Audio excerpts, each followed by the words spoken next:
నమస్కారం. గౌరవ సభ్యులందరికీ కూడా నమస్కారం అండి. ముందుగా నిన్న క్రికెట్ మ్యాచ్ చూసి ఉంటారు అందరూ.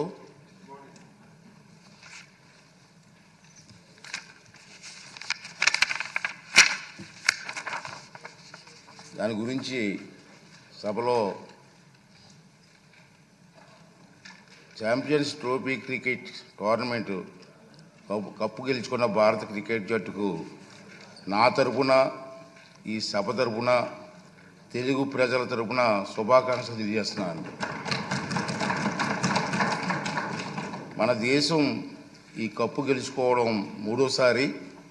ఈ దఫా టోర్నమెంట్లో ఒక మ్యాచ్ కూడా ఓడకుండా కప్పు గెలిచినటువంటి భారత జట్టుకు, కెప్టెన్కు, జట్టు సభ్యులందరికీ కూడా మన ఆంధ్ర రాష్ట్ర అసెంబ్లీ తరఫున మన అందరం కలిసి శుభాకాంక్షలు తెలియజేస్తున్నామండి. ఇప్పుడు క్వశ్చన్ ఎవరండి?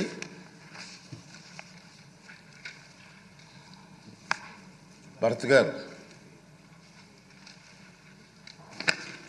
Honorable Speaker, sir. మొదటి ప్రశ్నకి అవునండి. రెండో ప్రశ్నకి డీటెయిల్స్ వచ్చి ఫుడ్ ప్రాసెసింగ్ పాలసీ ఇవ్వడం జరిగింది అధ్యక్ష 26/10/24లో. ఈ కేటగిరీస్ వచ్చి micro, small, large and mega వీళ్ళకంతా ఇన్సెంటివ్స్ ఇవ్వడం జరిగింది. Capital subsidy, power cost reimbursement, SGST reimbursement, అలాగే local procurement subsidy and other benefits ఇవ్వడం జరిగింది. మెయిన్గా ముఖ్యంగా సెకండరీ ప్రాసెసింగ్ యూనిట్స్ని ఎంకరేజ్ చేసేదానికోసము, ఎందుకంటే జాబ్ జనరేషన్ ఎక్కువ ఉంటుంది సెకండరీ బేస్డ్ యూనిట్స్ వస్తే. సో దాని తగ్గట్టుగా మన ఇన్సెంటివ్స్ కూడా ఇవ్వడం జరిగింది. అలాగే స్పెషల్